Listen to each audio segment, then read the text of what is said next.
Hello, everybody, and welcome to Dungeons and Drams, where some of your favorite whiskey tubers play Dungeons and Dragons. Tonight, we have a pretty cool episode. We're going to do something a little bit different, but I do want to just start off and have everybody kind of introduce their characters real quick, talk about who you are, what level you are, anything about you, and then we'll kind of talk a little bit about whiskey, too, and then we'll get into our game. So, Adriana, why don't you start us off? All right, I'm Adriana of Whiskey Mountains. I am a Druid Ranger, stout halfling by the name of TaLin Creek, and my best feature is my huge mastiff that's bigger than me, named Booker. Also Druid. Clifton? Yes. Or did you say that? Or Yeah, I said Druid Ranger. Okay, you snuck it right in there. Sorry about that. Yeah. You're all over the place. Ranger. You're a Dranger, yes. And Clifton. Hello, my name is Clifton. My channel is Bourbon Bites, but tonight I am playing Knobolas, a half-elf warlock, level 10. And I guess since we're naming our best feature, I mean, who could ignore Knobolas' best features? Should I say his omnipotent? No, what's that? Overpowered nipples. That's just that's it. I like where omnipotent. Yes. Omnipresent nipples, just constantly, everywhere. If you want a little bit more context, you'll find out in probably about 20 minutes. So, oh yeah, lots of nipple action in the next 20 minutes. So stick around, please. Jason. I'm Jason Steve from the Master and Drum. I play Mr. Alessio Morte, who is a Eladrin rogue. Also an arcane trickster. He's got quite a few tricks up his sleeves, but he likes to drink dark beer, dark whiskey. He likes dark walks along the beach. He wears dark clothes and generally likes things dark. He's a dark fella with a big heart. He's kind of like the Grinch. So there you go. It's exactly what I mean. It's a jelly dark. And Ed. Man. And I am Ed, and I play Agnomeio Banderas, a.k.a. Noro. And I'm a fighter who is learning that murder is a sometimes activity. There you go. That's good. You're making progress. I know, right? I'm growing as a gnome, as a person.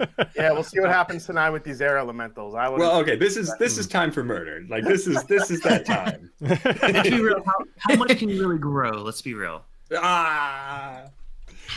That's a short joke. That was actually pretty good. And I actually have something cool going on.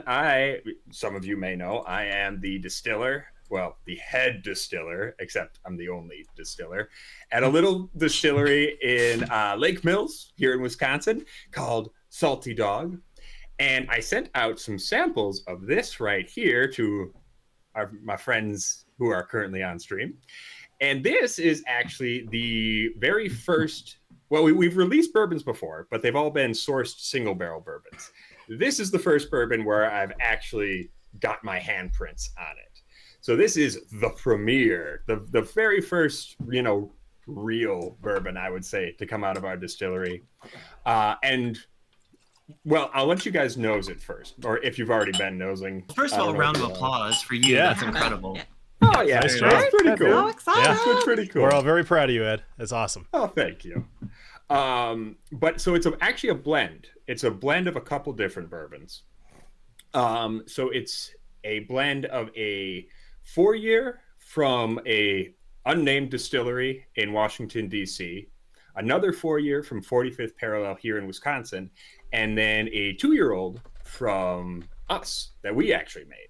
So it's the first one to actually contain our distillate, which I was pretty excited about. And the thing is, actually, what's kind of fun about that is originally it started off as just a blend of the two older bourbons. And they didn't play nicely together. The nose was super, super muted until I threw in some of our stuff, and it made it just blossom. It was really cool. I thought it was really neat. It made them work together. So I hope you enjoy it. All right, so Ed, say again. So this is some of your own 2-year distillate. Yep. Is this all? And the 2-year was actually done in a 15-gallon barrel. So okay, that does make things a little different. Yeah. And this is all your corn, rye, malted barley. Is there any other weird or like different types of grains in it? So with the mash bill, It's 62 corn, 22 rye, 14 barley. So pretty high rye and relatively high malt. Yeah. And then the weird thing is, well, the two from Wisconsin, ours and 45th Parallel, were both made to that mash bill. But I actually have no clue what the DC mash bill is. So we changed ownership back in March, and we had these Washington, D.C. barrels sitting around that were bought by the old owner. They didn't leave any notes about what was in them. So Cool. They're definitely bourbon, right? It's bourbon. We know it's bourbon. Okay. We know it's bourbon. Yeah. I do love that. But They're actually, like, the DC blender barrels are were you?" put in at 100 proof. That was the barrel entry proof, which was kind of, it actually was perfect because it gives you a lot of flavor. You know, even you don't have to proof it down very far. You know, it's got a ton of flavor without, you know, you can put it in a blend and you don't have to proof it down too much, water it down and lose all that flavor, which is pretty nice. Well, the malt is definitely sticking out as well as the rye. Actually, I appreciate both on the nose. It's funny when you were saying the rye, I didn't say anything out loud yet, but I was like, please don't say it's like 10% because I'm just going to question everything that I'm smelling here. And then when you said 24, I'm like, vindicated. Awesome. So I agree with Bill. The malt was kind of the first thing that stood out. It almost has this very, very, very slight innate like milk chocolatey note from the malt, I think. Right? Yeah, a little. Yeah, like, it's there. It's faint, but it's there. And that's what people have been saying. They've been saying they get like a kind of chocolatey, malty thing. Yep. Yeah, for sure. I'm getting a very different note that I don't think I've ever gotten on a whiskey before. So I might be crazy, but I'm getting like a bit of like a muscadine grape note to it. Like it has a little bit of that tartness that I get on that, which I mean, it's actually really complimentary to like the obvious like malt note that everyone else is noting. But it's like really Knobolas' sweating nipples. In grapes. Listen, I grew up in South Carolina. We had a muscadine winery and a bourbon distillery on the same property. So like maybe I'm just confusing those two together. Is muscadine? Is that like what Moscato is made out of? Is that where that? Because I don't know. Muscadine wine is usually a lot sweet. It's very, very sweet. It's a dessert wine. Okay. Well, so is Moscato. It's grown a lot in the East Coast. So yeah, Southeast. Hey man, if it takes you, anytime a whiskey can take you back to something like that, that's pretty cool. Oh, neat. For sure. Yeah, I get like this very like sweet chocolatey type of nose. It's kind of nice.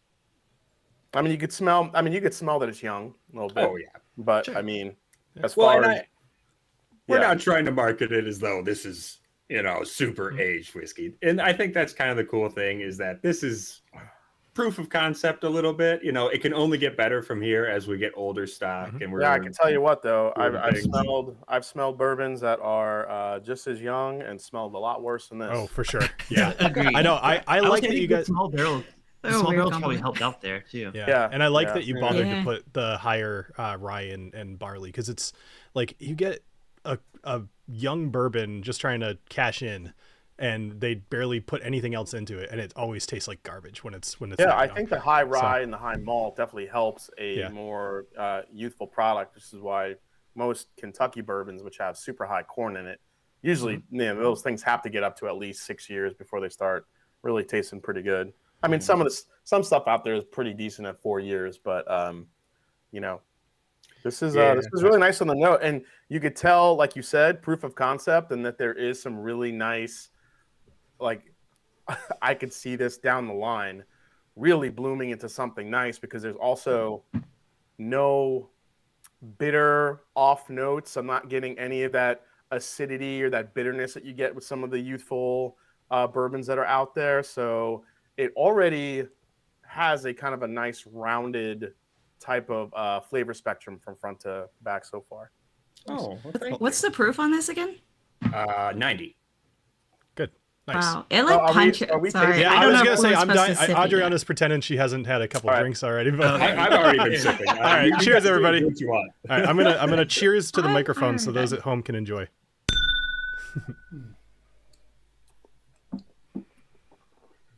I was asking about the proof because I feel like it already punches with flavor. So like to Jason's note about like how it's going to develop over time, like it doesn't have any like sharp edges that are sticking out and need to really be removed kind of deal. Yeah, that's crazy. But or like at 90 proof, it is punching with flavor. And like that is, this is like badass. a light, it's like a light, spicy Mexican chocolate with like some oak in it. That's what I get. Yeah. I definitely get the chocolate. I think I do get a little bit of like that fruity note that Clifton might be picking up.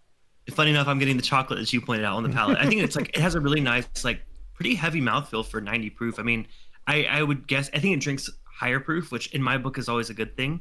So I always appreciate that, getting a little extra kick out of it. Oh, yeah. Nice. Second sip, the maltiness is coming more and more to the forefront here a little bit. But I think the rye spice is right where it needs to be. It's right at kind of the back end of the palate, and it kind of lingers. This is 90 proof. You could tell me that this was 100, and I'd believe you. That's what I was thinking, yeah. Easily, yeah.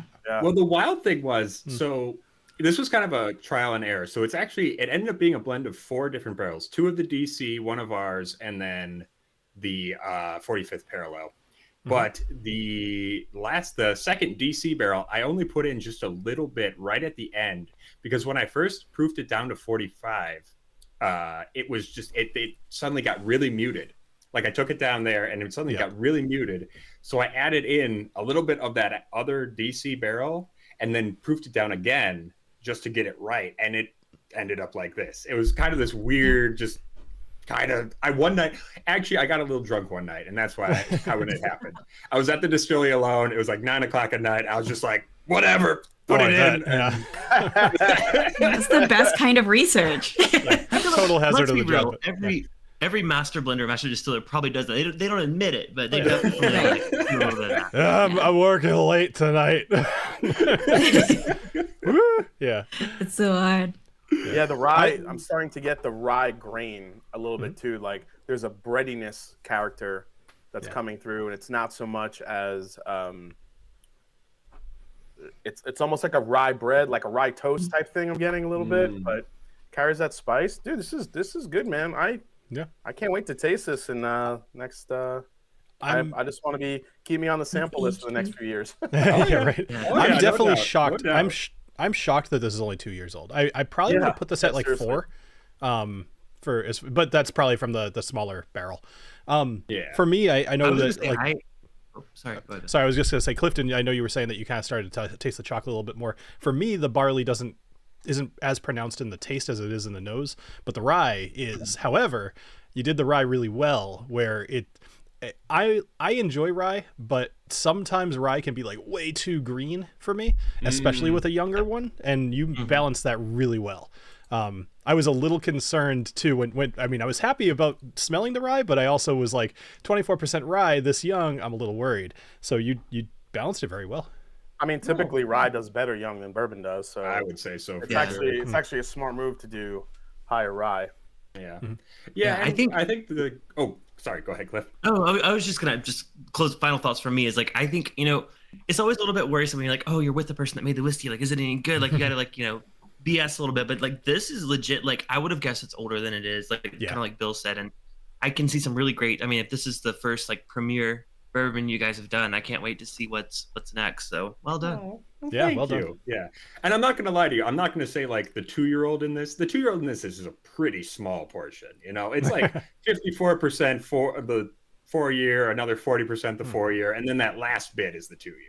It's there as a binder. It's not as the star of the show. Our stuff is not ready to be the star of the show yet. No, I mean that's I'm glad when distillers can admit that.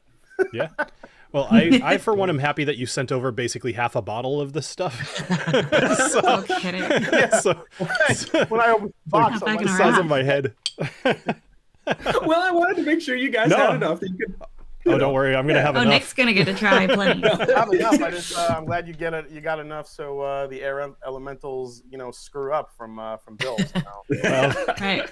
I would say that you should all remember that air elementals blow air, and you guys are on the top deck of a ship.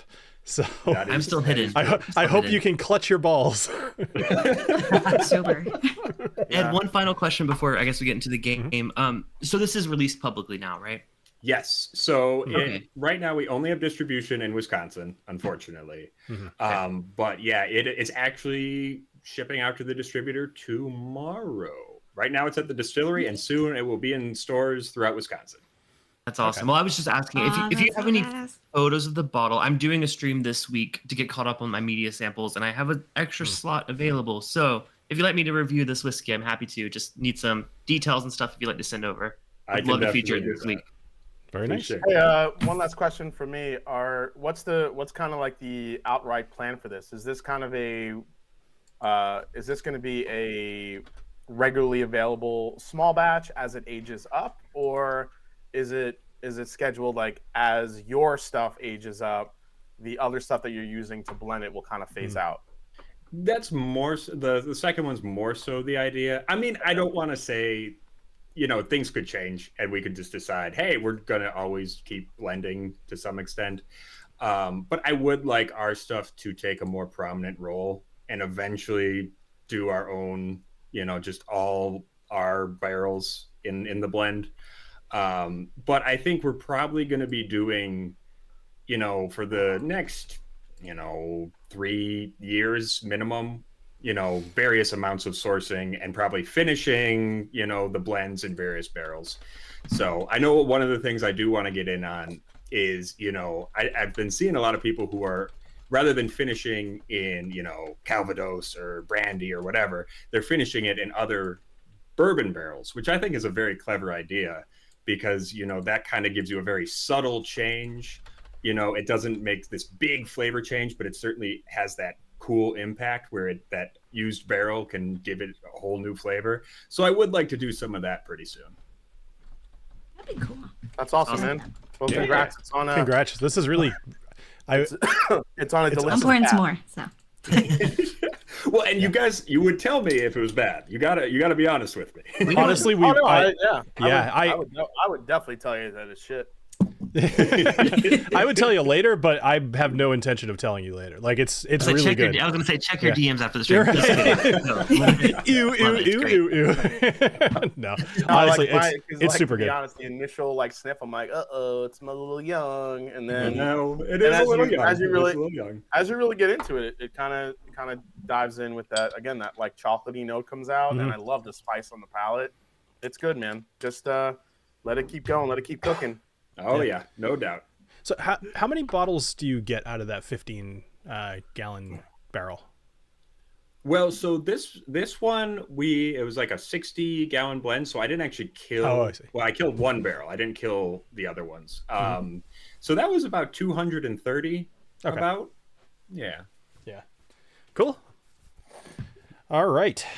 Well, guys, thank you very much, Ed. I actually just poured a second glass. So, Cool. Excuse me. Actually, Clifton, real quick, do you want to say something to our patrons?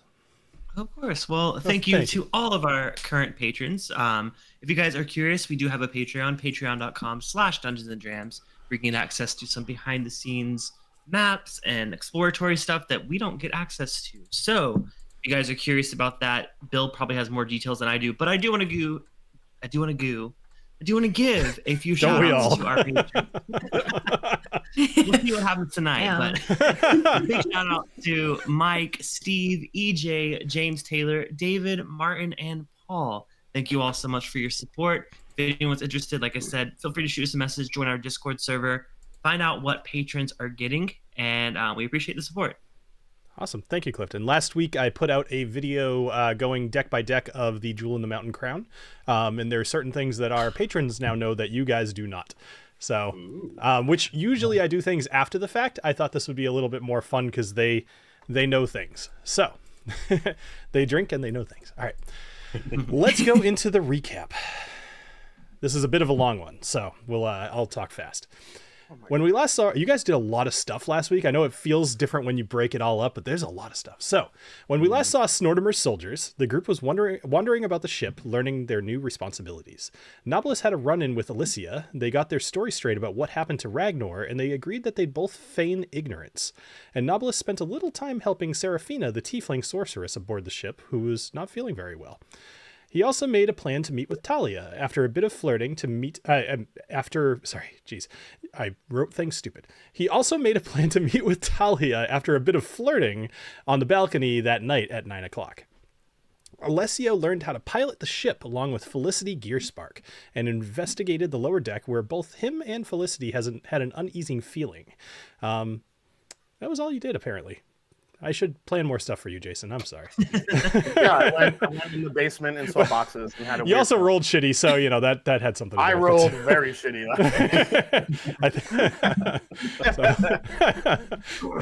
Agnomeio spent I can't even read this one. Agnomeio spent a while dancing with Lil Grizz on top of a table, then walked himself to the back of the ship where he heard a strange voice coming from within the armory. This is where he met Roland. The two fought an honorable yet pitiful duel, and Agnomeio learned that Roland is a prince from a human kingdom on Evera. TaLin spent her time meeting the alchemist Alaric Fireforge and helping him work on a water-breathing potion. Things went well, although not perfect. She's planning on meeting him bright and early at 10:30 a.m. tomorrow morning. She spent a couple hours reading at the library and learned that Vutha is likely a revenant, an undead hell-bent on revenge and stopping at nothing to achieve it. Did I miss anything from you, TaLin? I don't think you ended up talking to Elowen, did you? The herbalist? No. Okay, cool. Yeah, I was trying to did not. remember. I re-listened to the episode yesterday, and I was actually laughing at the whole the alchemist thing. I was laughing at myself is what I was really doing there. So, Nice, smooth. As the crew gathered for lunch, they heard a call from the top deck. The group was being visited by a giant owl. This owl transformed into Pharaoh Rainblossom, a furbolg that they met in Lithuan and again in Helixia. He spoke with the group, letting them know that he was intending on attacking Gleam Shadow, a nearby elven city, to avenge the trapped elemental spirits that the elves used to power and clean the city. Agnomeio rushed towards Pharaoh, sword in the air. Pharaoh transformed back into an owl and leapt from the boat, although he did take a swipe from the Ember edge. Pharaoh commanded his air elementals to attack the adventurers, the boat, and the crew. And that is where we are going to rejoin you guys here. As we are on the top deck of the ship. Let me get some music going. I'd like you all to roll initiative, please. Oh, there are 2 arrows, right? Or is there 4? You know, it's going to be a good game if this is how we start. So while you're rolling initiative, I'll kind of give you a lay of the land here. So Pharaoh is not hovering. He's flying close to the ship at the moment. The 2 air elementals have started to drift over the top of the boat. These air elementals, they're probably about 10 feet tall and probably about 8 feet wide. They're more akin to a very slow-moving tornado than like a cloud. There are a couple of other air elementals that have drifted towards the back of the ship away from you guys, seemingly following Pharaoh. All right, so we're gonna be taking a blow from both ends. Hey-o! So you guys, you actually all rolled very well on your initiative rolls. Very good. All right, Yeah, so we just wasted our best rolls of the night on. Right. Oh, that's okay. I'm totally fine with that, actually. No. All right. So up first is going to be one of the air elementals. The one actually at the bottom of the ship, I believe. Sorry, I can't tell which one it's targeting. It's the one at the bottom of the ship. All right, so the one at the bottom of the ship, currently right near where the helm is, TaLin Windrider is actively steering the ship. He seems to, unless something happens, now something I will remind you is that if somebody goes over the ship, flying off of the side, TaLin will abandon his post to go try to rescue you. However, if he does that, it will be a few turns before he is able to do that again. So if a couple people go flying, yes, you all have the bounce and live longer system strapped to your chest. So if you do go over the side, there's a good chance that you will survive, but who knows where you'll be. All right. So the first air elemental, he is actually, let's see, he's actually probably coming to this. You know what? Pharaoh would have told him to attack you guys, probably Agnomeio. So he's going to use his hover. He can hover for 90 feet. He's actually going to hover towards you, Agnomeio. Boom, boom, boom, boom, boom. And then he is going to use slam. Actually, I moved. He's too big. Moved right on top of you. He is going to use his whirlwind attack on you immediately. Oh boy. So he actually does need to be right over to the top of you. So what happens here is you need to roll a strength saving throw. Okay. I'm not bad at those. Oh, Hey, Ready to. oh Jesus. So the DC that you needed to beat was a 13. I saw you roll a 13. I was like, wow, that was really close. You rolled a 22 with all your modifiers. So, all right. So, That works out. I somehow sink into the deck a little bit more. Just, so I'll change my rolls to be public. So you're going to take 7 points of bludgeoning damage, though, because you're going to take half damage on this. All right, and he is going to kind of maneuver his way past you, not out of your range at the moment. He's gonna kind of hang near you. All right, so that is going to be his main attack.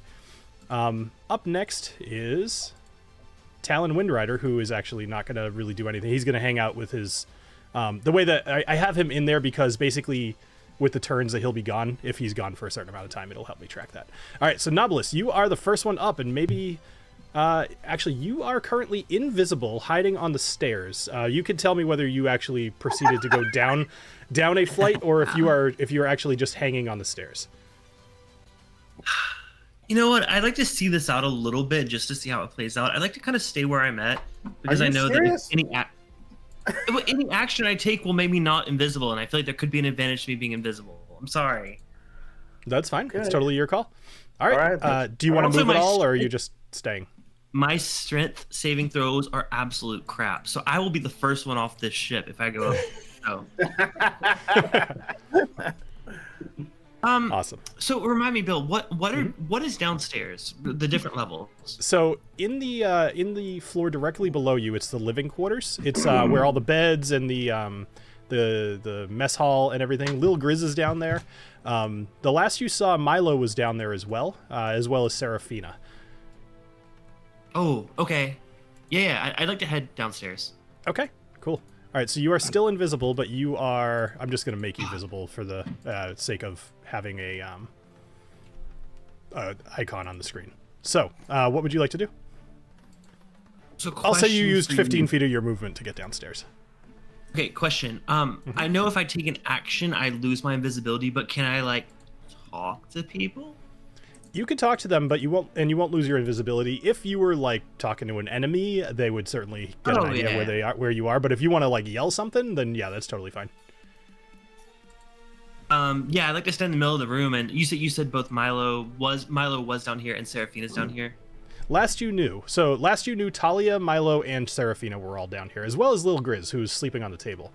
I couldn't remember actually. Agnomeio, you can correct me if I'm wrong. I don't believe that you brought him up with you.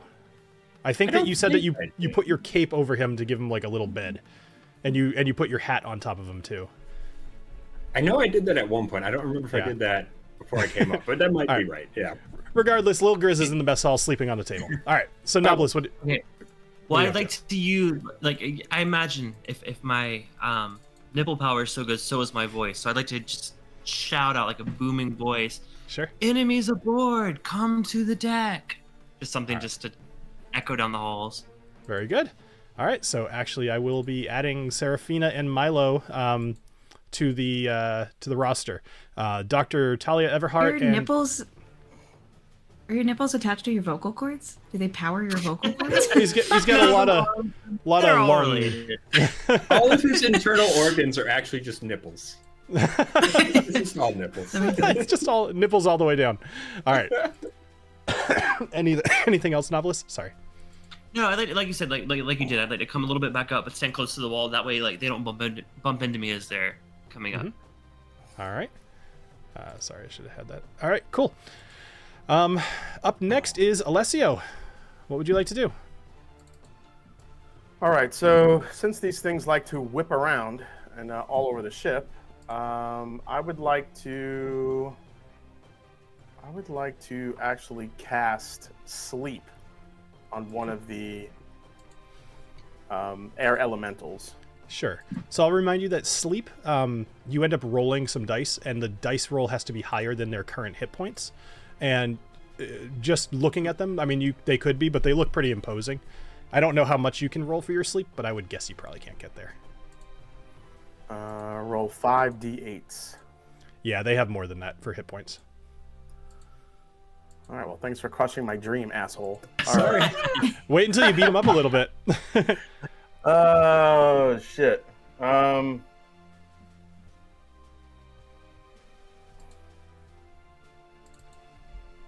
Yeah, I just feel like if I throw anything or try to hit it with anything, it's not going to work. I will, I'm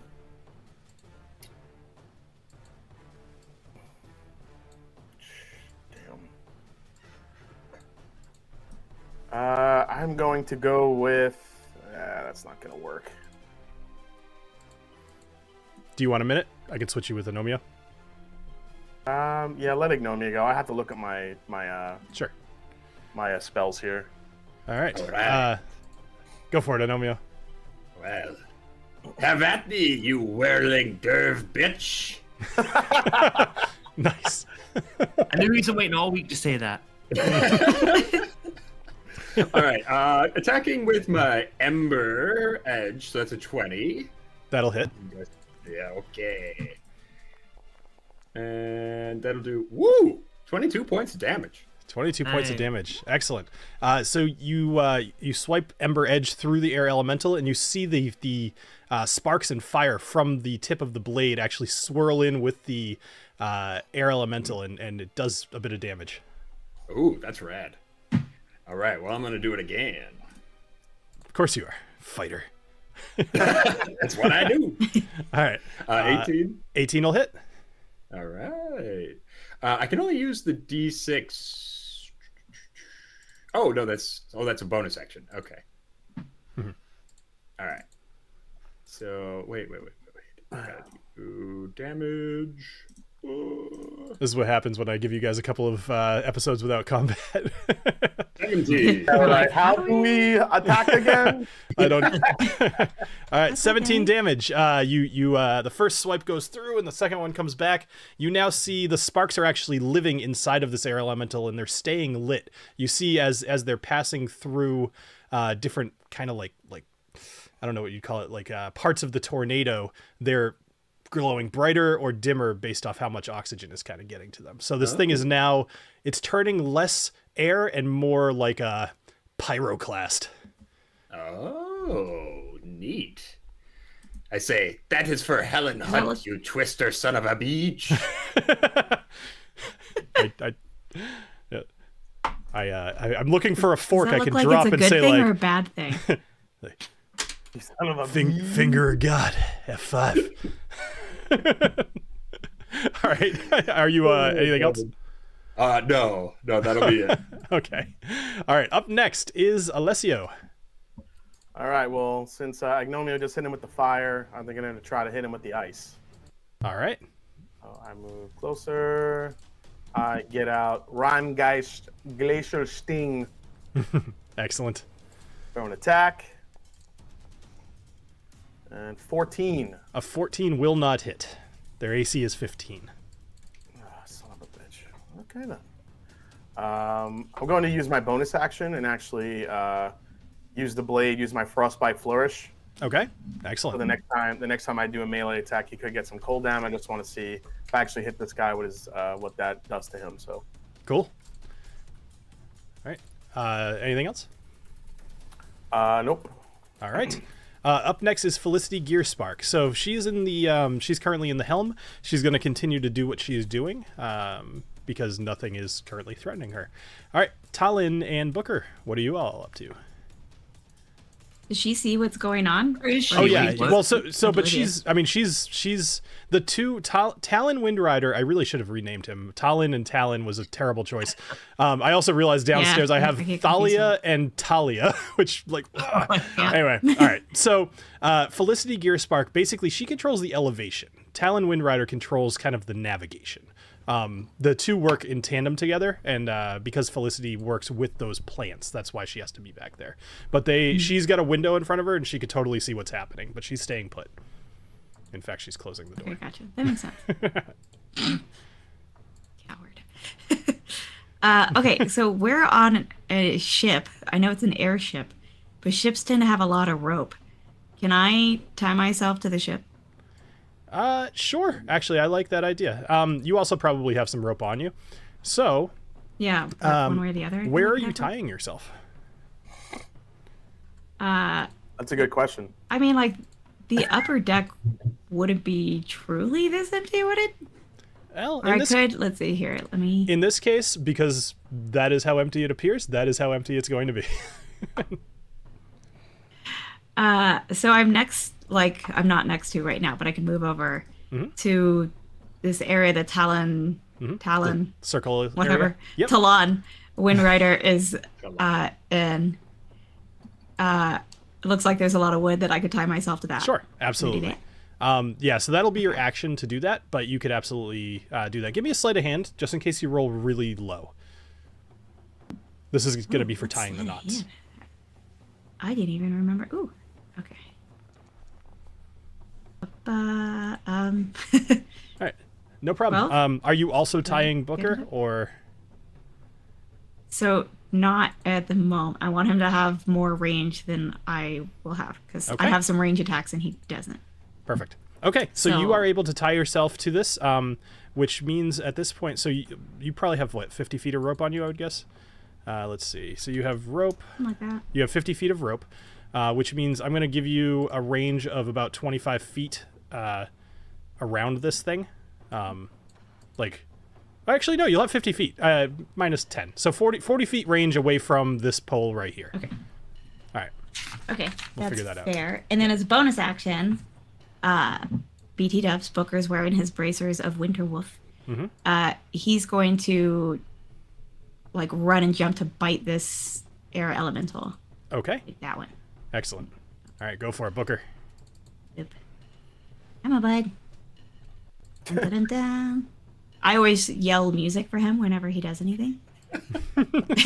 It helps motivate him. Dun, There you dun, dun, go. dun. All right, 22 will definitely Okay, hit. 22 hit. Mhm. Two. And then that's the maul damage, and then there's also the bracers, which is 2d6 cold damage. Excellent. So you do 11 points of damage to the air elemental. You do see the air is starting to flicker a little bit. He's Plus like, 7. it's actually the air elemental gets a little bigger. It's like it's not as tight of a cyclone. So Plus 7. why Do did an Booker extra roll 7 because again? of the bracers. Oh, okay. They do an extra 2d6 I cold think they're damage. attached to the cold. That's the slashing cold on the maul damage, right? No, they do 2d6. Never mind. All right. I thought I supposed had to be made it so that 2d6. they rolled at the same time. That's fine. Okay. Anything else? That will be it. All right. Up next is Pharaoh. So Pharaoh has been kind of gliding alongside this this boat for the moment. He's got a pretty good fly speed. What he's going to do now is he's going to make an attack towards TaLin Windrider. Actually, no, he's not. So what he's going to do, he is going to fly over Alessio, hitting him while he goes. He has a skill that makes it so you can't do opportunity attacks, but he's going to kind of come at you with his talons. All right. I know, more So many talons, talons and all the talons. And he's going to roll a natural claws. 1. Yes. So he goes to grasp at you, but he kind of misjudges how fast the boat's going. So he ends up down here about. Okay. Can he And- like hit a wind current that he wasn't expecting and do like a weird, like embarrassing loop-de-loop? You know what? He rolled a natural 1. I'm actually going to say that that's exactly what happens, and he ends up hitting the ground. I think he underestimates my sneakiness. So he, I'm gonna Made a say sneaky sound. that he hits the ground and he's currently prone on the ground, and very much regretting what he just did. All right, Magnus Stormrider is up next. He is going to take his turn to go run as fast as he can back towards Felicity Gearspark. While he's actually he's going to do this while he's running. He yells down the stairs, "We're under attack! Get up here!" So, up Anyone next is didn't hear me previously, but okay. well, you were below deck. He might not have heard you. So he's got these tornadoes rushing toward you. This whiskey is definitely, like, I liked it before, but it's becoming one of those easily sippable whiskeys, and that's going to be a problem. All right. So the other air elemental, seeing Alessio and Agnomeio kind of clumped up, he's going to go right here. You're both within his area. He's going to use his whirlwind ability as well. So you both need to roll a 13 strength saving throw. Okay. I don't mind telling you. I know that's no problem for Agnomeio. Yeah, 21. Really. Holy dang, he rolled a 12 and got 21. Oh, wait, no, I didn't. That wasn't me. Yeah, I'm ridiculously strong. All right. So Alessio, Alessio's going to take 21 points of damage. I use my uncanny dodge. That's half. All right, so you'll take 10 points of damage. Same with you, Agnomeio. And Alessio, I'm going to move him out of the way. You're going to get blasted 20 feet this way. You are still on the boat, but you are, you're basically on the railing. You are kind of like, we'll do this. Like you kind of stumble backwards, and you're now bent over backwards over the railing, and you're looking at the ground passing below you. But you're still on your feet, and you're still able to, move and whatever. You're not. Let me just double check that you're not knocked prone. For some reason, I think you might be. 15, flung 20 feet in. Nope. Oh, yep, you are knocked prone. All right, so you'll have to use half of your movement to stand up next turn, but other than that, you're good. All right, up next, Seraphina comes charging up from below deck, and you see her. She's actually holding onto the handrail as she's kind of not limping, but like really seems to be struggling to get up here, and she sees these two air elementals, and she's just like. She seems half awake, but there's something really wrong with her. Either way, she sees the air elementals, and she is going to. She's not going to do a fireball because you guys are right there. So what she's going to do is she's going to. Sorry, firebolt. She's going to cast firebolt on the one that's more hurt, the one at the top. Here we go. And you see her, she holds her hand out to cast fireball, and you just see like a little sizzle kind of come from her palm, and you see this look of worry on her face. She's like something's just not working right with her magic. And then she's actually going to kind of duck back to the side of this, hiding behind the balcony, going back below deck. All right.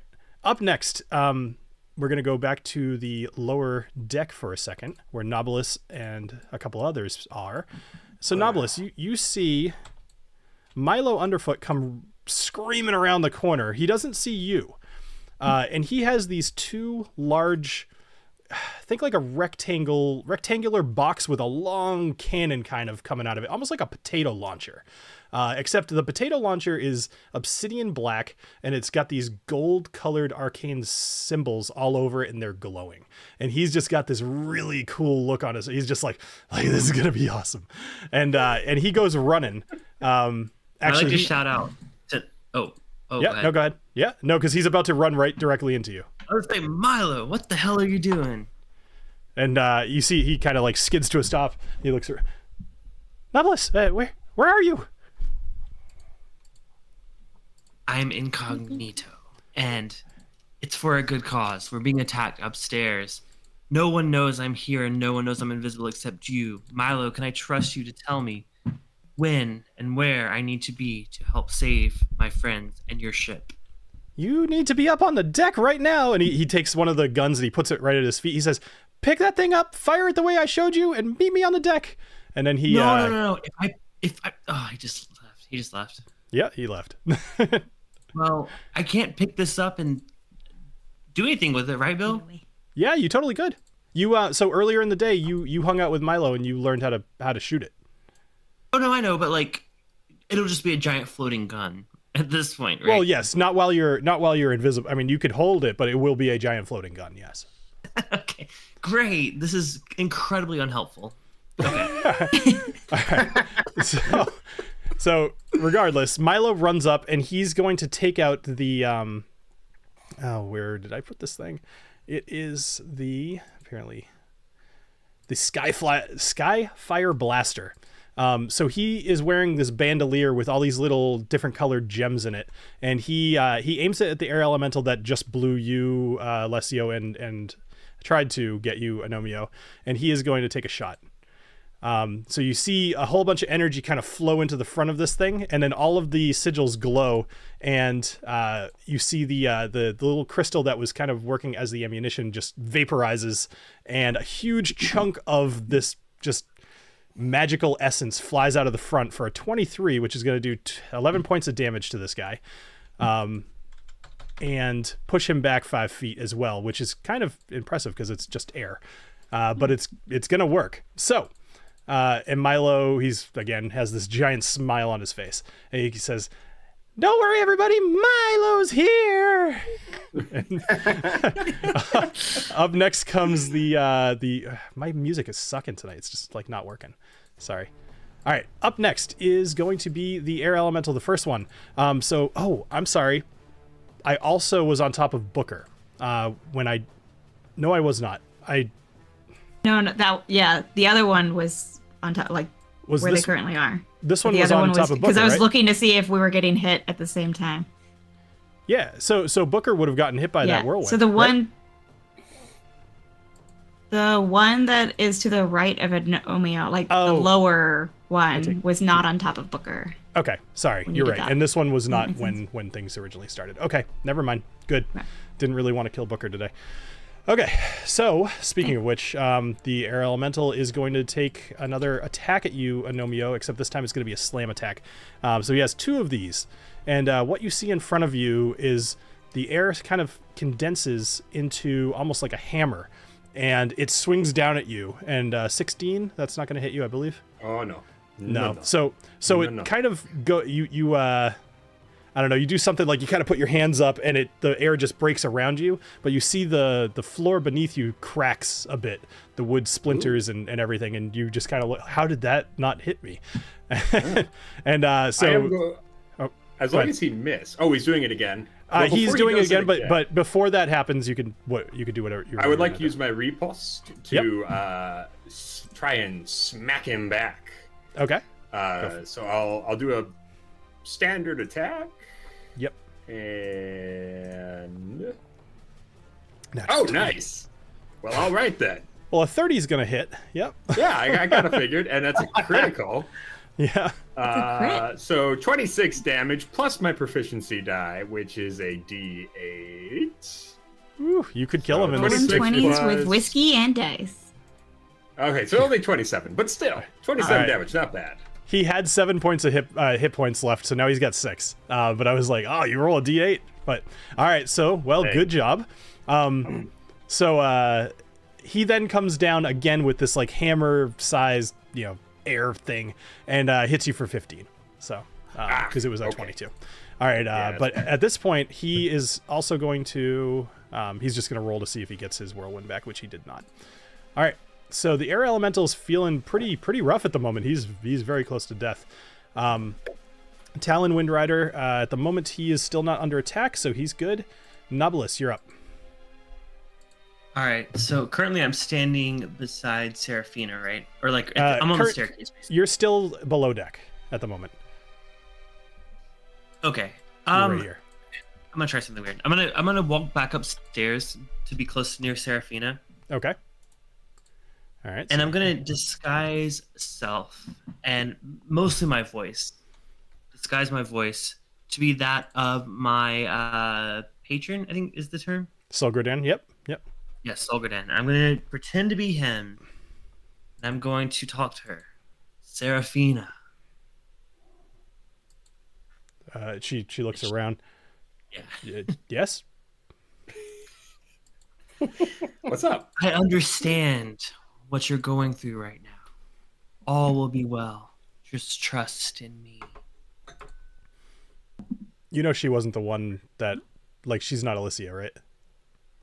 I know. Okay, all right, just making sure. All right. No, I'm not. Yeah. I'm sorry. I just wanted to make sure. I'm sorry. All right. She says. I know this is gonna creep her the f out right now, but Yeah, I'm for more sure. consistent here, Bill. But she's gonna say, "Oh, okay. I don't know who you are, but okay. What should I do?" Go downstairs. You'll find a weapon. That while your weapon is slightly underperforming, shall we say, this one will help you fight. Okay. All right. I'll do that. Yeah. And she looks down at her hands, which, again, it's kind of like fizzling, and I think you've probably convinced her. But just for the heck of it, roll a persuasion check for me. I'd say just RP wise, I'm willing to be persuaded unless you roll really crappy. Let's see. Plus, we got. Oh, there you go. 25. Jeez, you guys are rolling well tonight. All right, so natural 20. So she, you actually see a bit of like life kind of return back to her face, and she's like, she looks over at Milo. She says, "Milo, I'm gonna go get one of the guns. Are you good up here?" And he says, he's just laughing maniacally. No response. So, anything else, Knobolas? Is there anyone else below deck? Oh, we haven't seen what's her name? You haven't seen Alicia. No, she's locked in her room, presumably. I'm gonna go downstairs again. I'm gonna see if I can. Okay. I never know what your plans are. They don't have plans. It's so funny. I'm trying to recruit as many people as possible to come up here and fight these bitches. Like, I'm sorry. Like, no, this is great. Nip's so tired. Okay, he's delegating. I have a plan to be invisible. I'm not just invisible to avoid battle. I'm It's literally totally planning to do some like fucked up shit, like to help save y'all. Like, I don't want to reveal everything. Okay, That's fine. I love it. All right, so up next is Agnomeio. So you've used your reaction for what it's worth, but that's it. Yes. Well, that's okay. Because at this point, I'm standing in between two giant enemies, and I'm just gonna. I'm just gonna swing. It's time for the old-fashioned Hobblehaven sword dance. Slash, slash, hand, slash, stab, slash, hand. Oh yeah, and Bartholomew pops out with a little pair of bagpipes. He's just playing along. Yes, finally, Bartholomew makes a showing. Yes. All right. So presumably for the one on my left, a 26. Yep. All right. Go ahead and roll for damage. 26 will hit. I can't imagine you won't kill him.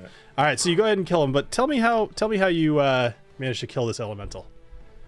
Well, I'm thinking I kind of like the idea of like slashing upward. And it's like heat lightning is shooting out of him, like pa-choo, pow, pow, quam, plop. Awesome. So as this lightning kind of is coming off of this thing, a couple pieces singe the deck, but nothing alights. But there's now these few little marks of black scorch on the ship's hull or deck. Yeah, I should probably be careful not to light the ship on fire. It's probably a bad idea. I'm just another crit. Look at that. Jeez. Holy shit. It's the whiskey. I know. Some good whiskey. And another 26 damage. No big deal. Yeah, all right. Go. That's fine. All right. So you I don't even know how to describe this, but you do an additional 26 points of damage to the air elemental. Good job. Anything else? No, I think that's enough. That's enough. All right. Alessio, you are currently prone, and it is your turn. All right, I'm just gonna like take a nap. Agnomeio, you got this, buddy. Would you like to use half your movement to stand up, or are you actually? Sure. I use half my movement to stand up and get away from the damn side of the thing. Sure. All right, go ahead and move yourself where you'd like, and then anything else? What can I do here? So if I use Misty Step to try to get behind the air elemental, I can only go 15 feet. Is that the thing? No, Misty Step will work, I think, 60 feet. So it's like a different set of movement. I was going to say it's a different set, right? Yep. Oh, it goes 30 feet. Yeah. 30 feet. I'll let you get... yeah, you can get close enough. That's fine. I'm going to move right there. Yeah. Yeah, move the dead one. So I'll move right there. Cool. So you're going to Misty Step. And then I'm going to try to I can't believe I got to follow Agnomeio with that fucking attack. Well, you're gonna get sneak attack on this because of the Misty Step Okay. and flanking. So if you attack, you're gonna get to do your sneak attack. All right, well, hopefully I hit here. I'm gonna try to use the Glacial Sting again. Okay. So I'm gonna attack. So I can roll with advantage, correct? So you can roll with advantage, plus you get to add that extra damage because you had used the bonus action last turn. Oh, that's The- right. yeah. I can add the. I think yeah, the icy assault or something like that. cold. Yeah. You get an the extra frost 1d6 fire. cold damage. All right, so let me go first with this one. 24 will hit. 24 will hit. All right, let me get to. All right, first let me go with the Frostbite Flourish. So that will do. Deals an additional 1d6 of cold damage. Let me roll Yep. that. Well, so roll your attack, and then roll your. We'll add an extra d6 to that, and then you can roll your sneak attack. Roll the sneak attack. Got it. Okay. Yep. All right. Yeah, like you said, it's been a while since we've fought. That's totally fine. I had to think too. All right, so roll your damage. Yeah. Okay. All right, so that's gonna be 15. Roll an addition. It actually already rolled the d6, so that's great. No, that's the d6 that's inherent to the thing. So roll an additional d6. All right, so roll one. Oh, hold on. We'll run d6. So that was 2d6. two, though. That's All all right. right, let me roll You rolled one. you rolled. There you go. All right, so you rolled a 1. Plus 1. I don't know what that's about. All right, whatever. You rolled a 1. So you Run, did and let me get the sneak attack. sneak damage. attack. Yep. So you've done 16 points of damage so far. TaLin, you're on deck, by the way. Sneak attack damage. Whew. Love when I see all 19. this. All right, so you did follow up Agnomeio pretty well. So you did 15 plus, you did 16 plus 19 damage. Quite a bit. So what, 35 damage? Nice. All right. Bartholomew starts singing. Alessio's back and back! He stabbed his back! He slashed and stabbed, and then he hacked! I actually poke my head through the wind, dude, and I'm like, "You're not the only one with the moves, Agnomeio." Fantastic. All right. Cool. Felicity, she's gonna not do anything with her turn. TaLin and Booker, what would you like to do? So TaLin, you're standing there Okay. currently, kind of like not really being threatened with just a rope tied around your waist, and you kind of look a little weird. Booker's Whatever. running around doing all the work for you. And I you're don't just like, care. I'm Being safe. smart can look weird. I don't care.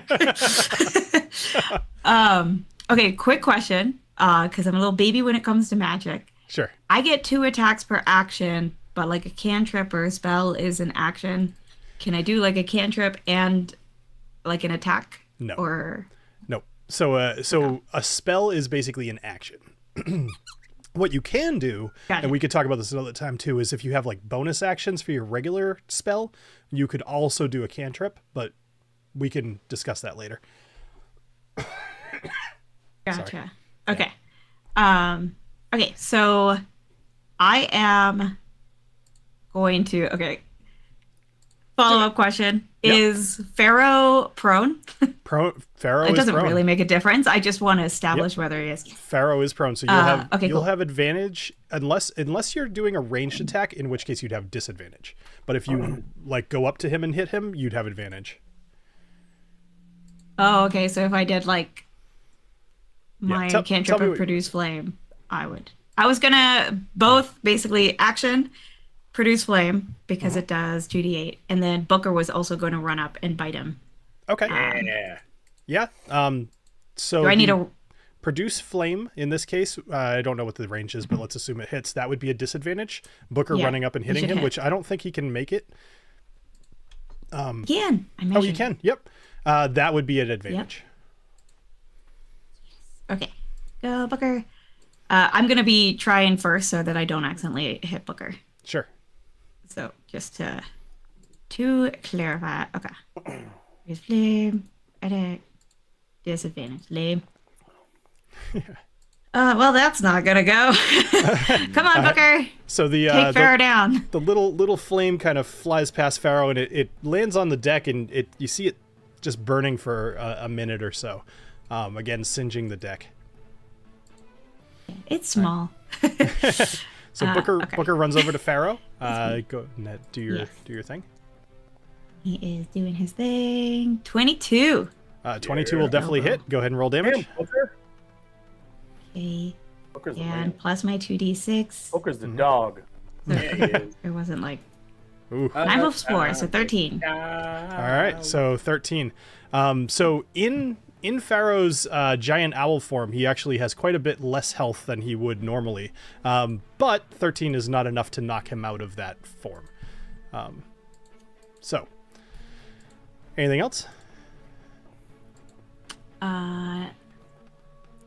No, I'm not ready to untie myself, and I can't anyway, so I use my action. So nope. Perfect. All I'm right. good. So it's now Pharaoh's turn. This has not gone quite the way that he expected. He is going to stand up from prone. Watch So it it's gonna roll be- another one, big boy. I know, right? No, he's gonna get out of here. And trip. So he is going to fly off the ship, but Booker will not get a opportunity attack because he's flying, and that's like his thing. Pharaoh is now sufficiently. Booker's barking at him. Yeah, and but Pharaoh. So like, I'm trying to remember what the movie was. I distinctly remember there being a movie with like a bird like hobbling and really trying to, I don't know, whatever. He has a lot of trouble taking off, and he's really hurt. You can actually see quite a few of his feathers are in Booker's mouth. So he's had a bad time. Good boy. Magnus Stormrider, he's actually seeing that you guys are doing pretty well here, and he's just gonna kind of hang out. Let's see, he doesn't have any sort of real ranged attacks, so there's really nothing he can do to help, other than just kind of oversee. All right, so this will probably be the last attack with this arrow elemental, so I'm gonna make it a good one. I see Alessio and Agnomeio are both. Well, let's see if I get my whirlwind back, because that will at least help me figure out what I'm going to do. I do not. Okay. So that helps. So instead, he's going to continue to beat on Agnomeio. That's fair. So he is going to. This time, you're By the going to way, see. Agnomeio's whiskey is getting better and better here. Right? Right? Yeah. I'm glad. An 11's definitely not going to hit. I'm gonna repost. Oh, sure. Yep. You can do that. Yep. It's a And a good 15 time. won't hit anyway. Oh, these guys suck. You guys have been rolling like champs, and I've been rolling not like champs. Whiskey. All right, go ahead and You should have drank repost. more. Yeah. I've been trying. I'm on my third glass. Dang it. Yeah, All right, I know, right? 23. I think that's gonna hit. That'll hit. Yep. All right. For 19, and which 19. actually, that is just enough to kill him. He had 18 hit points left. Ah! All right. So Right. in a matter of a couple of seconds, you actually kill both of these things. So if there's anything you want to describe or go for it, make it sound cool. I just want Paraxis to just engulf this thing in flame. Just whoosh. Absolutely. It's like a fire tornado. So Like in a non-damage to the ship kind of Well, way, yeah, right? it can be like 3 feet off the ground. Or So- whatever, you know? Okay, cool. Perfect. there was something I actually missed. So earlier you rolled a crit with Pyroxis. When you did, Yeah. you saw on the hill. Actually, did you roll 2 or was that? Did you roll 2? I think the other one was something else. I think you rolled 2. There's Did I? the yes, Were they both with Pyroxis? yeah. Oh, I did. I did roll. You 2. sure did. Oh. All right. So I forgot about this, and this is just something I've been waiting for a crit, and it's been a while. So with each one of those crits, you see this little rune illuminate on the blade of the sword. And there are now 2 of these runes that are illuminated, and you're starting to notice that they go up the entire length of the sword. About 8 of them in total, and you have 2 of them lit at the moment. So that's something Man, to you guys are remember. lit. All right. So at this point, Seraphina comes running up from below deck. She's got the cannon in her hand. She looks around. There's no more air elementals left. Shoot the bird! Shoot the bird! Sure. Actually, this thing has a long range.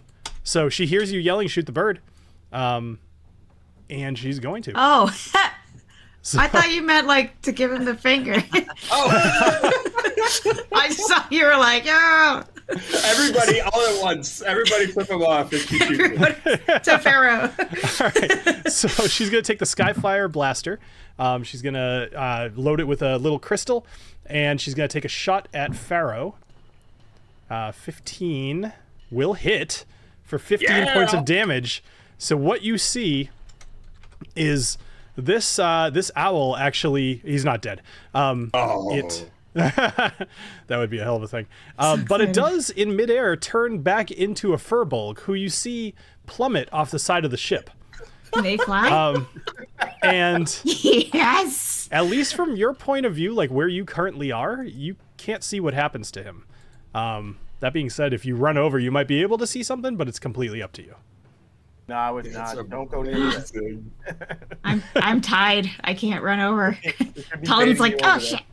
I mean, if we're out of initiative order, I don't know. You're if out we of are, but I initiative. would totally run over. Okay, yeah, Okay. I'm totally running over and peering Sure. over and be like, So you Talin's gonna try. you run over to the other side. You peer off the edge. Go ahead and roll a perception for me.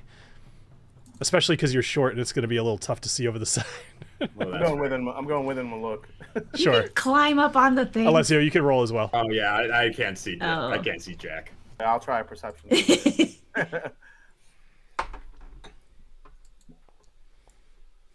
I can't see anything either. So. So as far as you guys know, Clouds. you saw him plummet and you didn't see what happened to him. He's gone. Down below, despite the obvious like clouds and stuff, you do see it's flat ground, like it's real. It's land below you. It's not sea. So it's entirely possible that if he's way far down, you just wouldn't see him. Kind of disappear against the I backdrop. look at Agnomeio and I'm like, too bad. I usually like to eat owl on Thanksgiving. Seraphina, Can we see the other air elementals? Are they still? they hanging are out with us, or- so they're still technically on the map, but no, they're long gone. Oh, okay. They were kind of there to sorry. So what you see, Seraphina, she kind of looks down at the gun and then she looks over at Milo and she says, boy, I never really noticed how awesome this thing is. This is great. And she goes to hand it back to Milo. And she kind of looks around, very, very happy with herself. Magnus kind of walks up and pats her on the shoulder, and then he looks over at you guys and he's you guys, you told me Seraphina that... blushes, by the way. Yes, She for has sure. a crush on Magnus. Absolutely, she would. Yeah. She so Magnus says, you all told me that you weren't gonna be causing trouble. We've been on the ship for a few We hours. solved trouble. We You solved- solved trouble. You solved, and you look like a fool with the rope tied around your waist. Hey, I was trying to untie it when they were running over. I just couldn't get it untied fast enough. It's untied now, though. That's fine. That's fine. Just make sure you clean up after yourself. And he's. Let's see. I keep my rope. Who shot? Actually, it was you. He walks downstairs for a minute, and he comes back up, and he hands you a mop, and then he points to where there's like scorch on the deck, and he says, "I believe I saw that flame come out of your hand. I'd like you to take care of that for me, if you wouldn't mind. Thanks a lot. I appreciate it, TaLin." And then he goes. He turns around and he goes back down deck, and he points to Felicity. He says, "Onward to the Dark Timberlands." All right, so. That will take us out of combat. I'm going to shut up for a second. If there's anything you guys want to discuss. Where is Booker allowed to pee? That's a good question. I look around. I look around and go, "Where the hell is Knobolas?" He missed Who the the helmet, fuck is right? that? It's a fair question. Oh, we could have used those nips. They had range. I mean, we did pretty good though. Like, Oh yeah. without the nips. So, I mean, I'm gonna go take a nap because I'm like half dead, but Fair weren't enough. you sleeping with little G earlier? Like, how many naps do you need? listen, I'm very angry and very small. I need a lot of naps. Oh, we have a lot in common. Like in real life. Let's see. So, Right. TaLin, I'd like you to make a quick Talin's perception. cleaning up her spot. I'd like you to make a quick perception check for me while you're cleaning. Okay. Okay, I went over to the spot to clean, but you got it. I'm working on it. Actually, I'm gonna do it with real dice. Let's just need to check what my plus is. Okay, it's a +1. That is a 9. A 9. Like that's with the +1 is a 9. Well, so what you actually see, unfortunately, so although the map doesn't quite display this very well, on the sides of the railing here, there are holes. Just kind of think of like a regular ship. There's like these, like open spots. And what you see is this little blue crystal that had fallen from one of the air elementals slide off the side and drop down past where you could see. Like it falls off overboard. Wait, like one of the plants? No, sorry, let me explain that better. A gem of sorts fell out of one of the air elementals, and before anybody could notice it, you happened to see it slide off the side of the ship. Ooh. So I run to look where the other air elemental was and see if that one also dropped a gem. Sure. There's no gem with this one. Damn it. Yeah, unfortunately, you guys finally had an opportunity to actually get some loot, and it didn't work out. And it all blew off. It all blew off. Okay. All right, so at this point, Knobolas, what are you doing? I think I might come back up awkwardly and turn off my invisibility before I come up. So you emerge from below deck, and you're nobody knew that you were invisible except for Milo. He gives you a look of kind of like disgust, like you missed the whole thing, but he doesn't say anything. He just proceeds below deck. What'd I miss? Knobolas, you missed it. I made a fire out of murder. I could see that. Wait. Well, there's the episode title. Fire out of murder. Fire out of murder. All right. Yeah. I mean, if no one else is questioning it, it's all good. Yeah. No, I just Wait, so what were you doing? Where were you? Alessio goes, where were you? Guys, I had a plan to help you all out, and you seem to handle it very well yourselves, so more power to you. No one died. Booker's still here.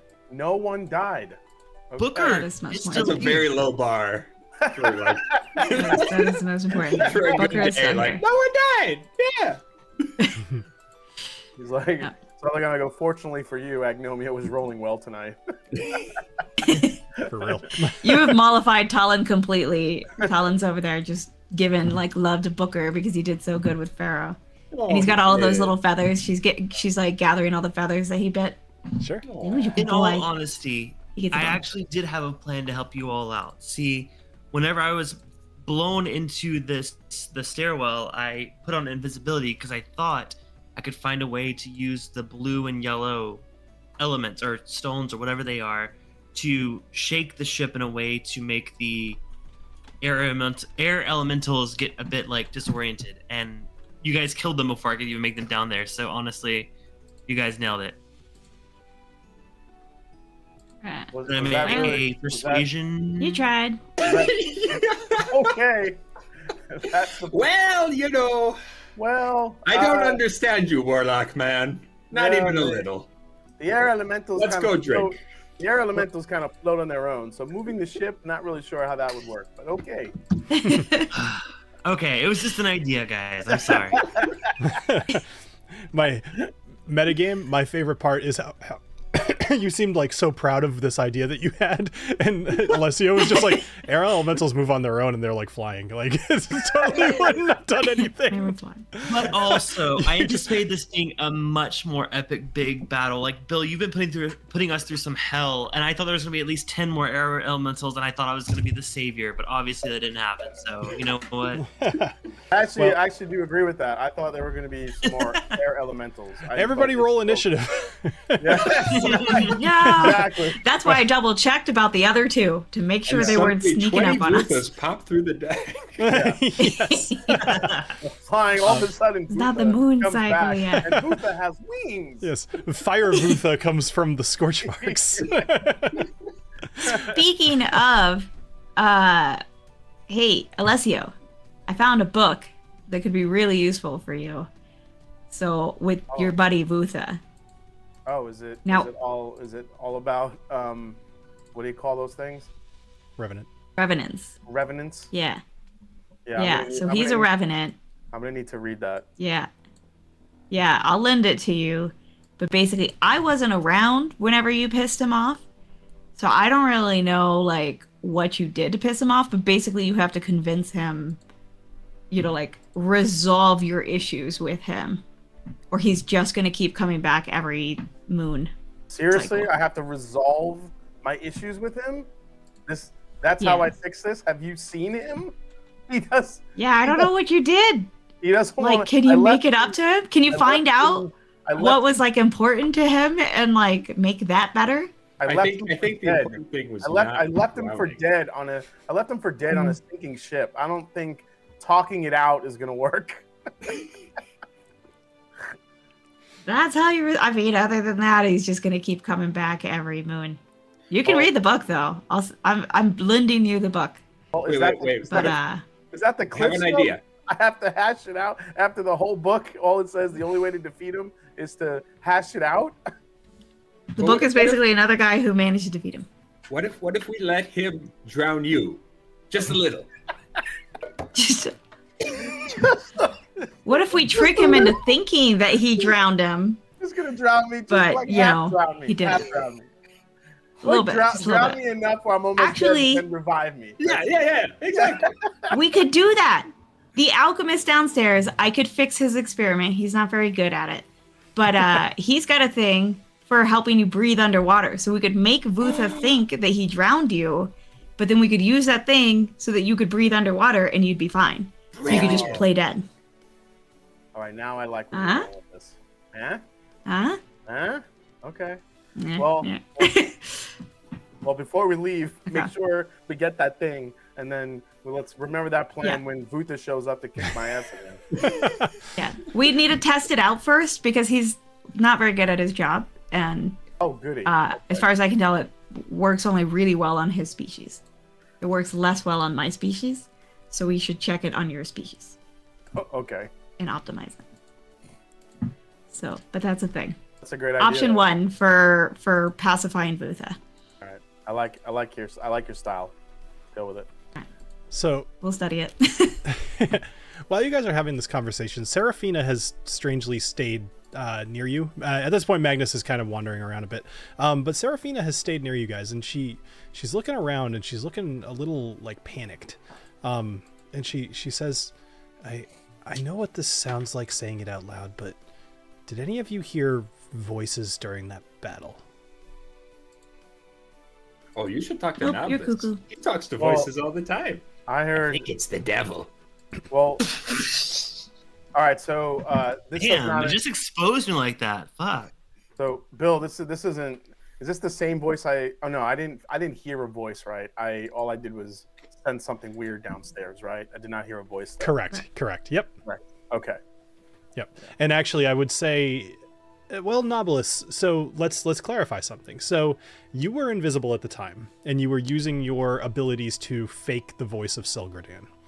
You talked to Seraphina. Was this like, were you like whispering in her ear? Were you talking? How loud were you being? Would anybody else have heard you is the main question.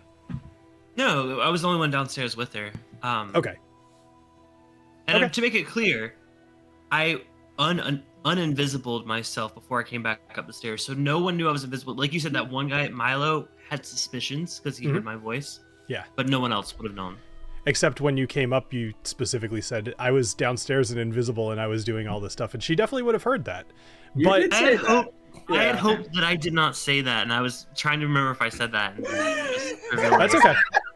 See, this is why alcohol makes this game so much more fun. Yeah, I totally agree. So much fun. Speaking of which, so quick timeout. What had here. happened was So quick. Oh yeah, quick time out. Quick Whiskey. time out, because I did say we'd talk about this after the battle. So I've had 3 of these at this point.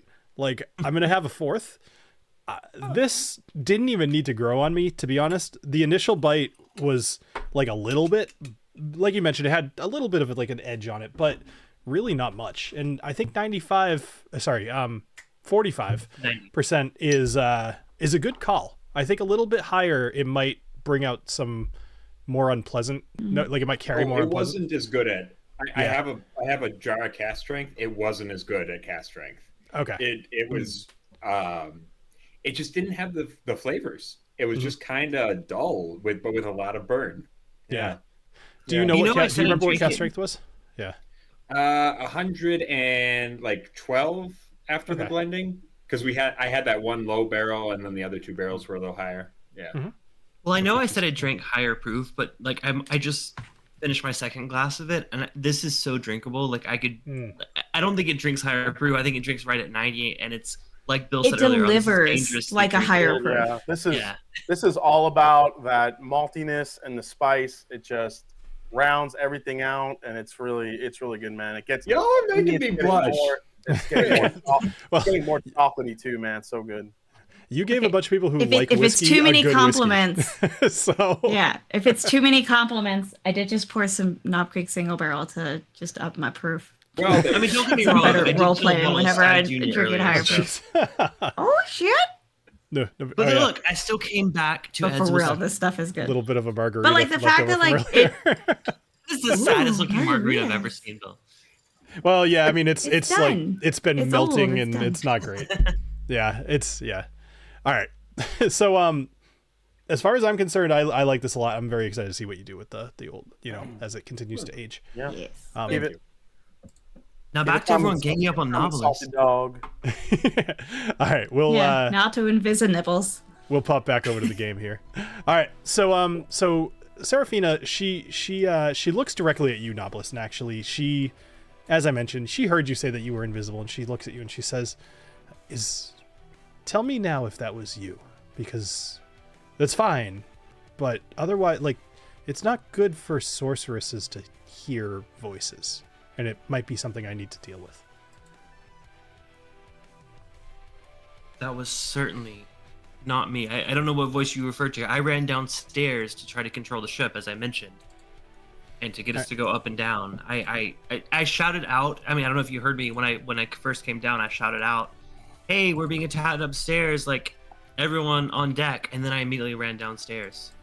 I did hear that. That actually got me out of my room. Took me a minute to get up here. So I'd like you to roll a deception check, and she's actually going to roll against you with her perception.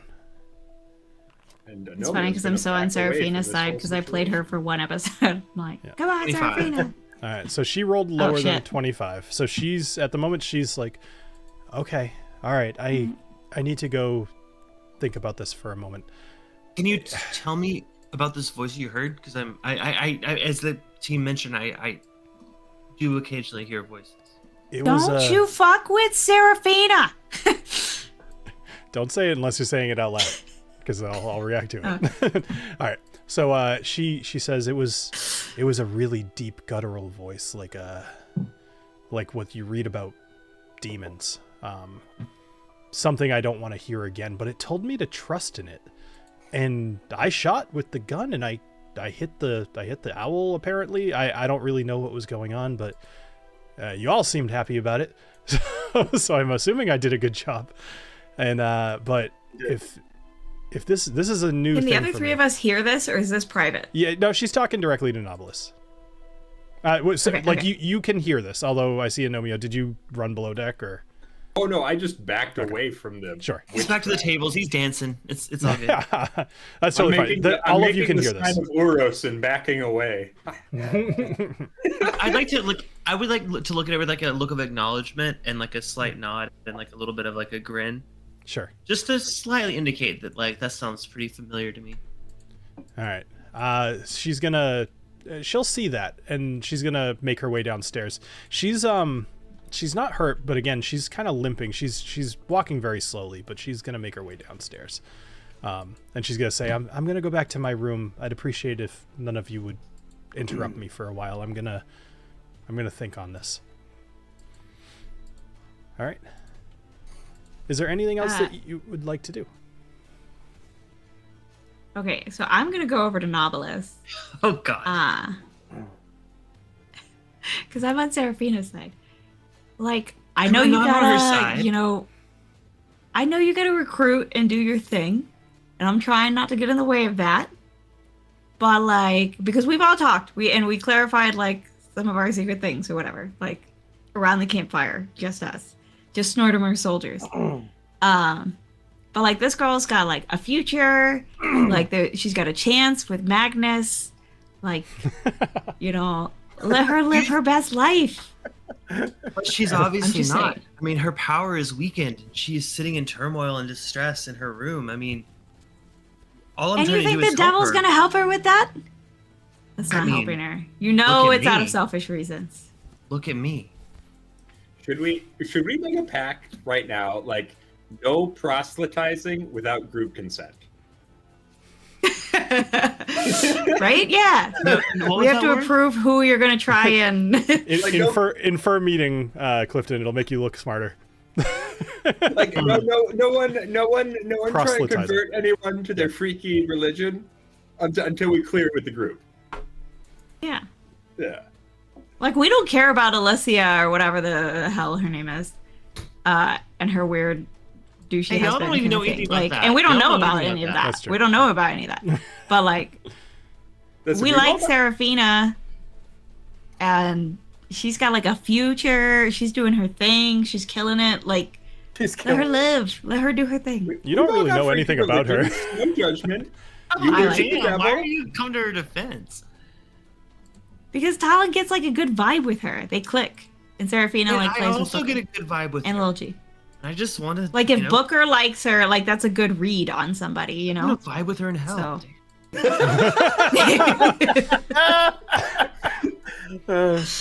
He's nothing Okay, if not I'll consistent. I'll just agree with my friends. Okay. But trust me, I meant no harm by it. I meant to empower her because she seems to be struggling with something much darker than demons. Okay, but what? She but does what seem if, to be What if you struggling. like pitch the devil? Can you pitch the devil like openly? Oh, Yeah. well, come see me after this.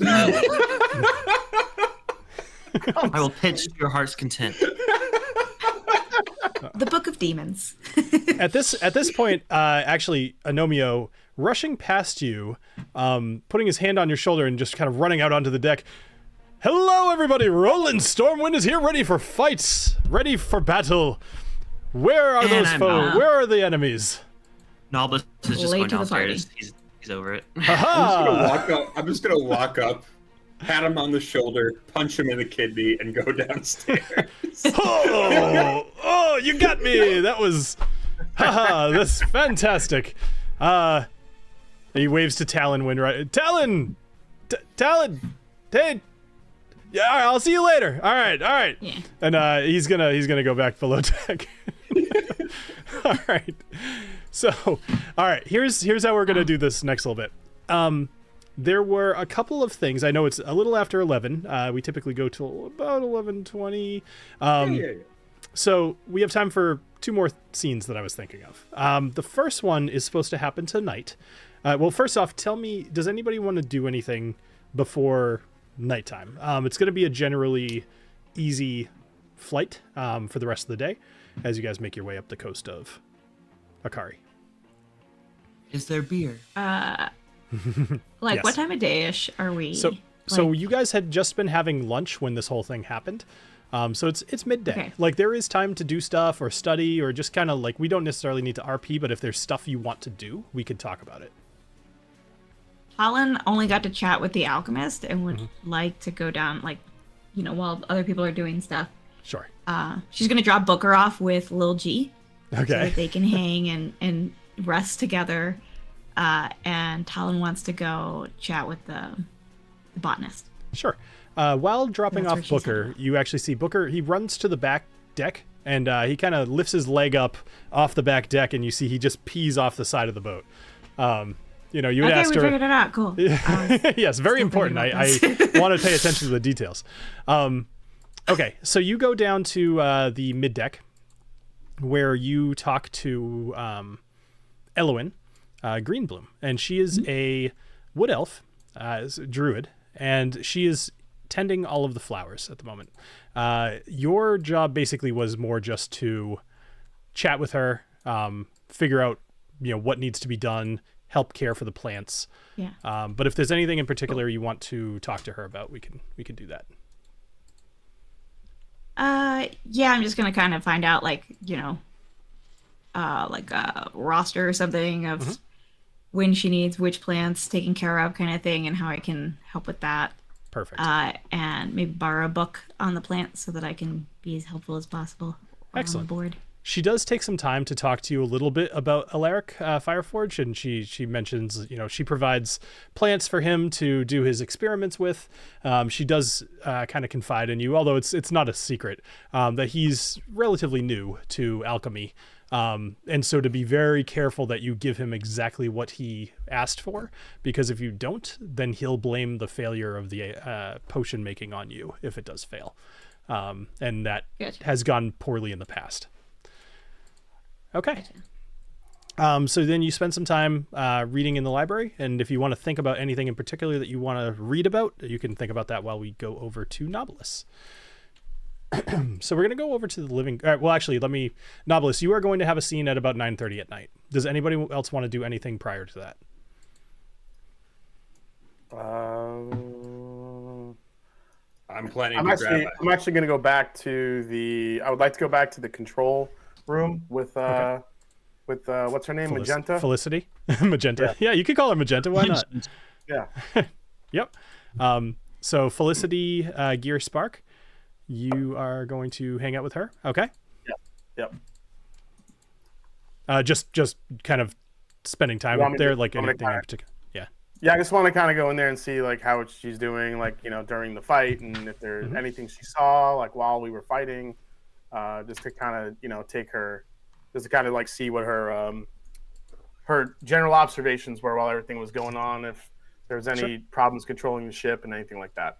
Sure. So while you're in this room, you actually see that there is a shelf of stones, and excuse me, these are all labeled. Some of them being labeled after various cities around the continent, specifically Urngarzuik or Kazork. What was that? Oh, sorry guys, hold on. That's fine. Battle music. Here we go. I know, right? A roll initiative. You're fighting the stones. So the stones are labeled with various different cities, and she tells you that those are sending stones, and they're specifically tied to somebody who usually monitors them in those cities. So if there's a problem on the airship, you can kind of call Mayday to the closest city that you're at, and they'll come help out. All right.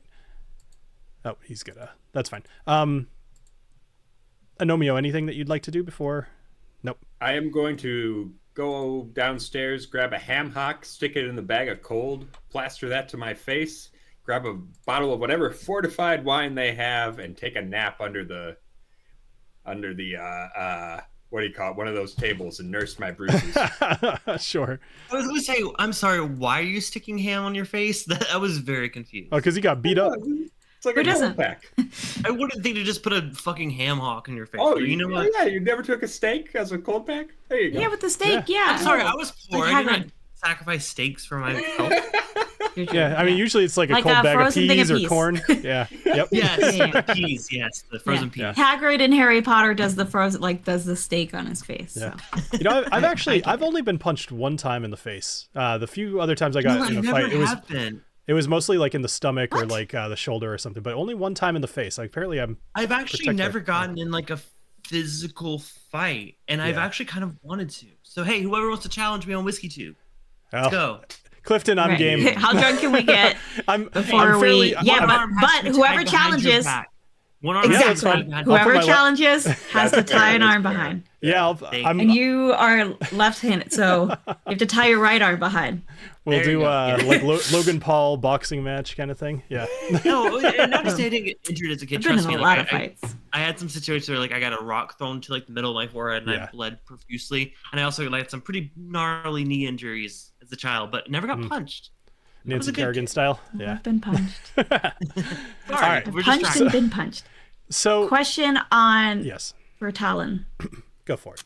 This library, Mm-hmm. would it have books on either, especially like with the alchemist's interest or whatever, potential cure potions for, say, healing like potions? kobold corruption? Oh, I see. Or Yeah. elementals and like calling back the gods to maybe fight Helix. Sure. Okay. Roll an investigation check for me. Okay. Let's see what you can find. Oh. I don't know how to find it when I can't see Oh, my character. sorry. I'll drag you on there. There we go. Okay. Sorry, investigation? Boop.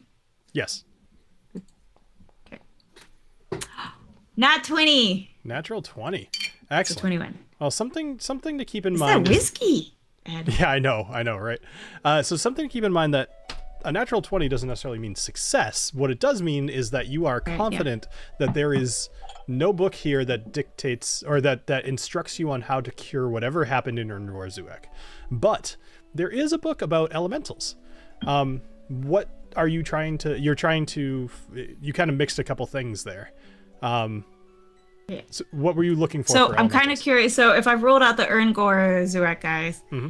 I'm kind of curious about like, because there was like a god of each type of elemental before. Yes. Like elements, I guess. And then, Yeah. but also they have that thing that controls the planes and like the different elements within the alchemy lab. So I'm Excellent. wondering like if there's any books on that I could maybe utilize with this whole fighting Sure. Helix thing. So what you're able to find, especially with the natural 20, so I'll give you a little bit of information and hopefully not just keep coughing. I'm finally going to go to the doctor and see what the hell's wrong with me. So hold on. Typical dude. Yeah, for sure. It's been like 3 months. the It's about time to go to the doctor. Let me keep drinking and eating like crap. All right. So what you find about the elementals, so you do find a copy of that same book that you found in Helixia, the one that has like some poems about the... what were they called? Like those giant elementals. The I have their names, but That's what I was thinking of. Yes. Yeah. So you I find have the it exact- downloaded. You find the exact same book, and so basically you see that there are. This is something that's known, but what else you find is kind of an instruction manual of sorts for that contraption that's within the alchemist's lab, and what that is not only does it show you. Let's call them like a thin place of the plane that you're currently on, where you could potentially travel to other planes, but you realize, and let's even say that you kind of wander over to the alchemy area, you realize that this is set to track very specific elemental gates, and you wouldn't have seen anything from earlier. So you see that there are 4 little dots that are being displayed kind of around the map. And you're not sure what those are for, but you do know that this particular... I wish I could call it something, but this particular magical focus is set to track these 4 little dots. And you can see where they are in relation to the ship. Okay, gotcha. Yep. One of them, the blue one, is to the southwest of you at the moment. The orange one is to the east of you. The green one is... I'll have to double check back in my notes to see exactly where they are, but there's a green one and a... what's the other one? Like a light blue. I think I said it was brown, actually, before. But the 4 different things, they're basically spread out across the world. Okay, so with the manual and just previous knowledge, would I know like that maybe the blue one correlates to the water So it doesn't say what it's tracking. Yeah, so this one more goes over the fact that it can track things and the fact that it does track. Like, there's also other things that you can see, but these 4 little dots are the brightest. Okay. There's very clearly, like, it seems very clear that the orange one is over the disintegrated peaks. Okay. Gotcha. Sweet. Okay, cool. Cool. All right. Good. So, We're good. cool. I'm going to mute myself for just one second. That did not work. Well, no, it only went to the stream view. It didn't go out to the audience, so it was okay. Okay. Oh, okay. Yep. I've done that a couple of times. No, we heard it. No, it's totally fine. Okay. All right. Okay. So let's go back to 9:30 at night. We're gonna turn the lights down low here. Cool. I just poured me some Russell single barrel pick for this, so I'm ready. Excellent. I'm ready for you. Yes. Ooh, that's a little too low. It's super dark. TaLin is curled up with Booker and her book. There we go. Cute. Oh, I hope Is I found Agnomeio little curled up Grizz. with little G? Yeah, Yes. I was thinking that'd be cute. Me and little G just. Yeah. there we go. The moon is Also, moon is like, go ahead. what's your height compared to little G? I don't know. How big is little G? He's gotta be like 2 feet. So a small bear, I would say Please. probably about 2 feet sounds about right. Yeah, 2 feet long. So you're about twice his height. You're like 3'5", something like that. Yeah, something like that. 3'6", yeah. Yeah. Okay. You know, you could probably ride little Grizz if you really tried, but he wouldn't love it. No. He's got to be a little bigger. They're just cuddling.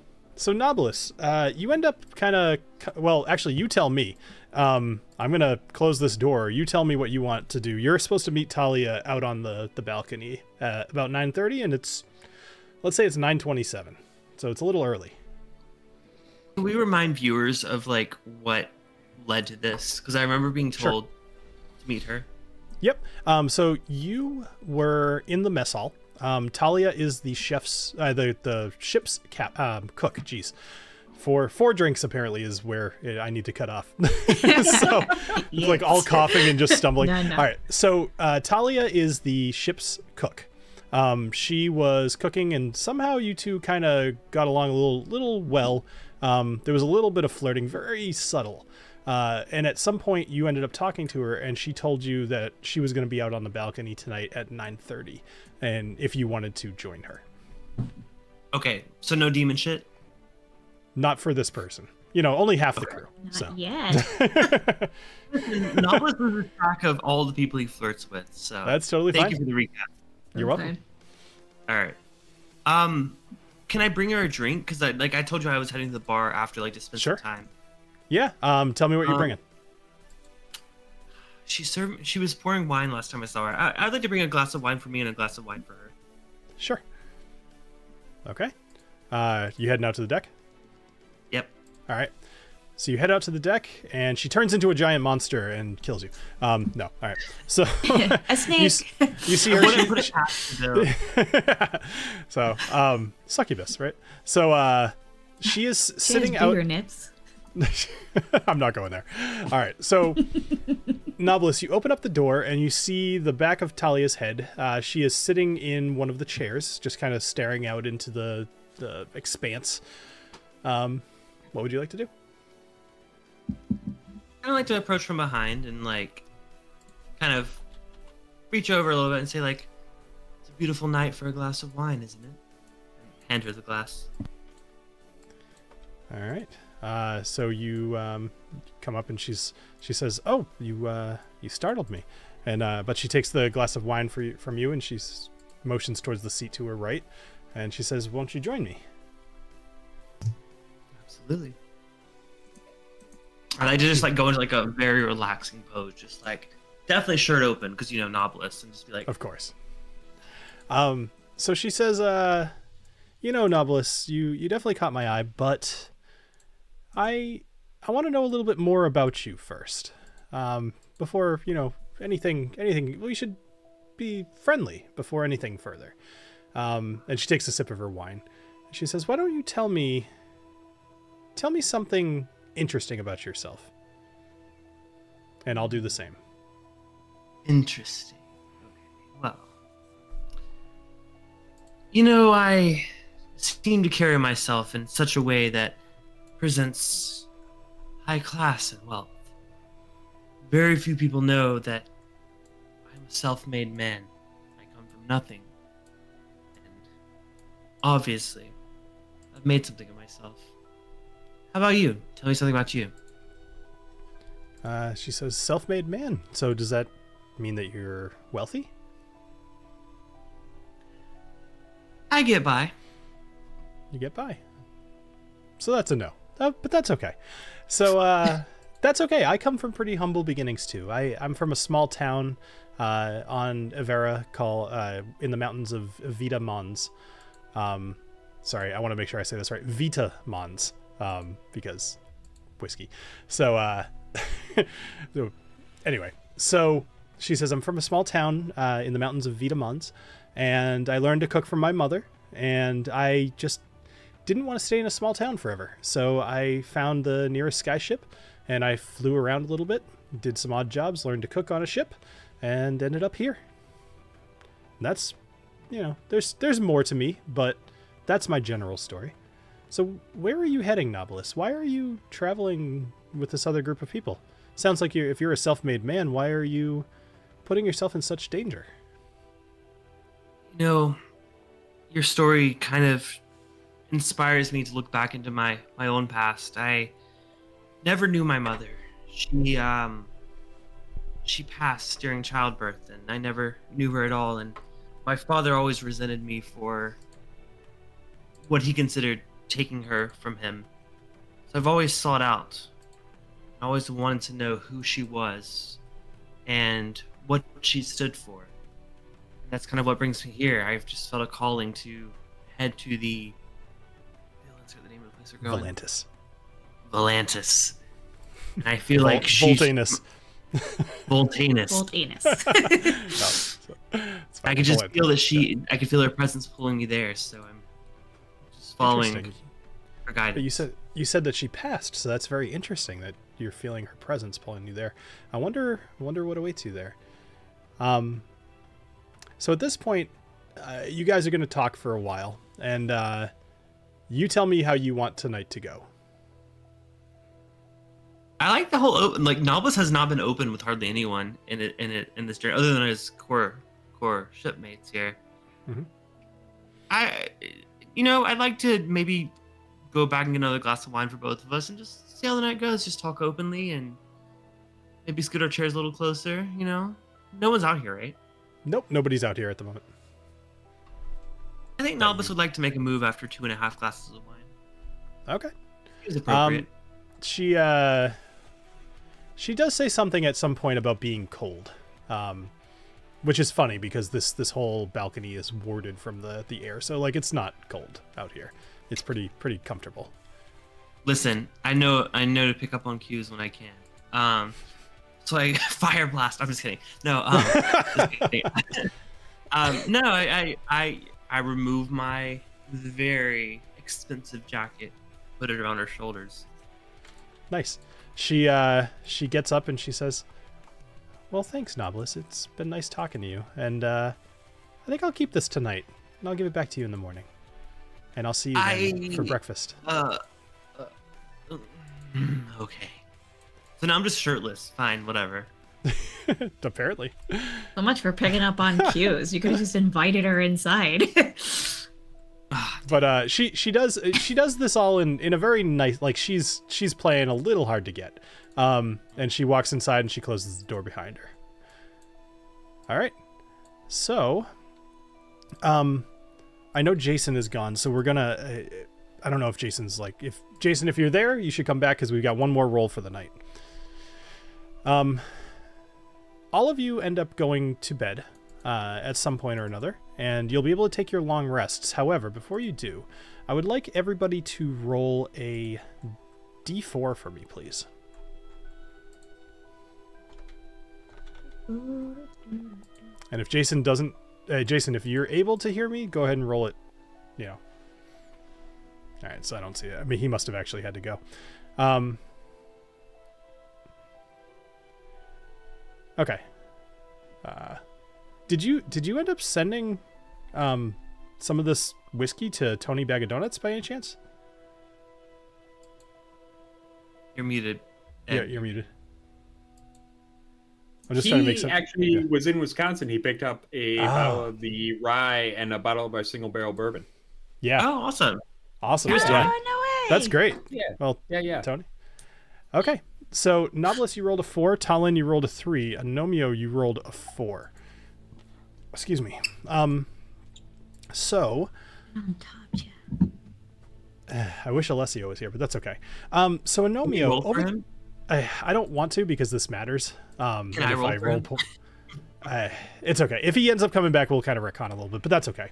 So for the first night of sleep, let's say TaLin, you have continued nightmares. Same kind of thing that you saw when you were unconscious, of this brain with like a giant eye in the middle of it, rather than what it actually looked like with the 4 legs and the brain and the giant tongue. It has all those, except it has a giant eye right in the center of its brain forehead. I don't know what you'd call it. Frontal lobe. Yeah. And but this thing is giant. It's a very large eye, and it's green, it's piercing, and it's all that you can think of when you wake up in the morning. It's just it's haunting your dreams, and you wake up feeling very tired. You're not technically exhausted, but you are role-playing wise very tired today. Knobolas, you end up having a dream about being trapped inside of a barrel. And very similar to the barrel that you slept in multiple nights during your childhood. Except this time you were inside the barrel and people are nailing the top shut.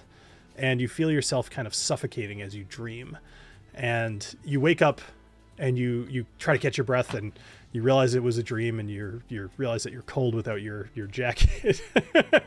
But you fall back asleep and you have the exact same dream 2 more times. The whole night goes by and you feel quite tired. Agnomeio.